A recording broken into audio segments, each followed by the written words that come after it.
L'objectif de la partie A du TP1 est de vous initier à la mesure des vergences des lentilles convergentes et divergentes. Nous verrons les conditions de stigmatisme et les associations de lentilles. Cette partie doit être réalisée en une demi-heure. Vous disposez de 3 lentilles L1, L2, L3 sur votre table. Visuellement, décrivez la forme des lentilles. Pouvez-vous déduire la nature de ces lentilles? Donnez alors le symbole de chacune de ces lentilles. Vous disposez d'une lampe.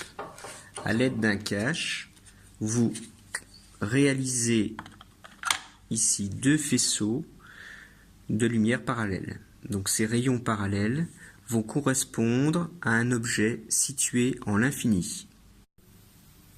On place la lentille L1 sur le faisceau parallèle.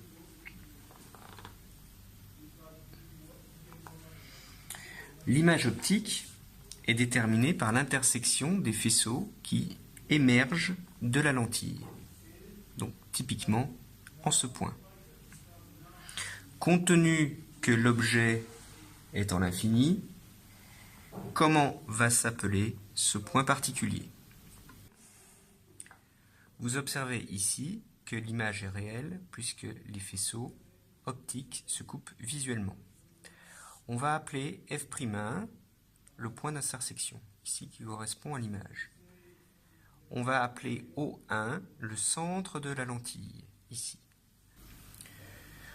Donc vous allez pouvoir mesurer la distance entre O1 le centre de la lentille et F'1 l'image. On va appeler cette distance O1 F'1 la distance focale.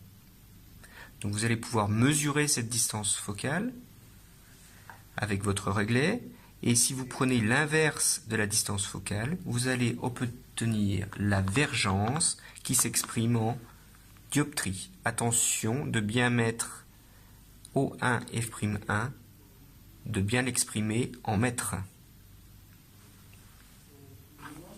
On réalise la même opération avec la lentille L3. Donc cette fois-ci, vous obtenez des rayons qui sortent de la lentille, qui ne se croisent pas, on dit qu'ils divergent. Vous avez toujours un objet qui est en l'infini. Par contre, ici, l'image est formée par l'intersection de ces deux droites. Pour déterminer l'image virtuelle de la lentille L3, vous allez tracer les rayons visibles optiquement. Vous pouvez ensuite, en pointillé, prolonger les faisceaux qui émergent de la lentille. Donc les 2 faisceaux ici, vous les prolongez en pointillé, et l'intersection va vous donner l'image de la lentille. Ce sera une image donc virtuelle, c'est-à-dire que l'œil observe que ces faisceaux qui ressortent de la lentille viennent d'une source imaginaire qui serait située devant la lentille. Ce point, nous l'appelons F'3. Quel est le nom de ce point? Vous pouvez mesurer à partir du centre de la lentille L3, que l'on nomme O3, vous mesurez la distance O3 F'3. Ceci va vous donner la distance focale de votre lentille. Cette distance est-elle positive ou négative? Si vous prenez l'inverse de cette distance que vous avez mesurée, O3 F'3, vous pourrez en déduire la vergence V3 de la lentille L3. On regarde désormais l'association de 2 lentilles. Donc pour la lentille L1, nous avions l'image qui était au point F'1. Si j'accole la lentille L2 à la lentille L1, comme ici, j'observe que l'image est désormais ici, en un point, que je peux noter F'1, 2.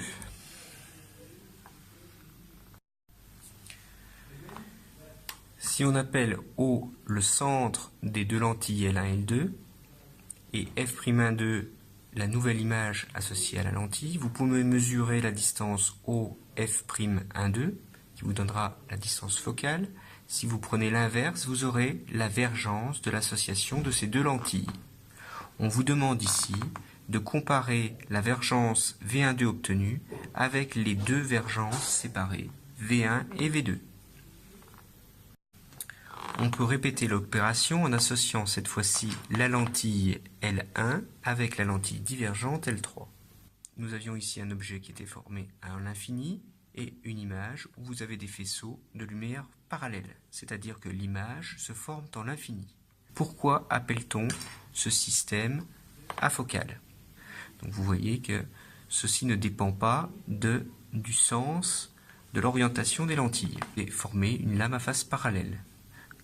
Donc ici, les faisceaux ne convergent pas, ne divergent pas. Que peut-on dire de la vergence, de l'association des deux lentilles, de la vergence V1 et de la vergence V3? Quelle relation les relie? Pour examiner les aberrations sphériques de la lentille, on remplace le cache à deux faisceaux, qui nous donnait des faisceaux parallèles, par un cache à 5 faisceaux. Vous observez ici que les faisceaux périphériques ressortent de la lentille en se coupant avant le point focal image que l'on avait déterminé. Concernant les faisceaux proches de l'axe optique, se coupent en un point plus éloigné mesuré auparavant.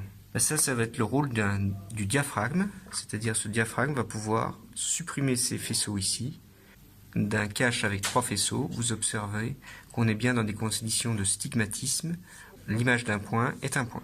D'une manière plus générale, que pouvez-vous déduire de ces expérimentations sur la vergence de l'association de plusieurs lentilles?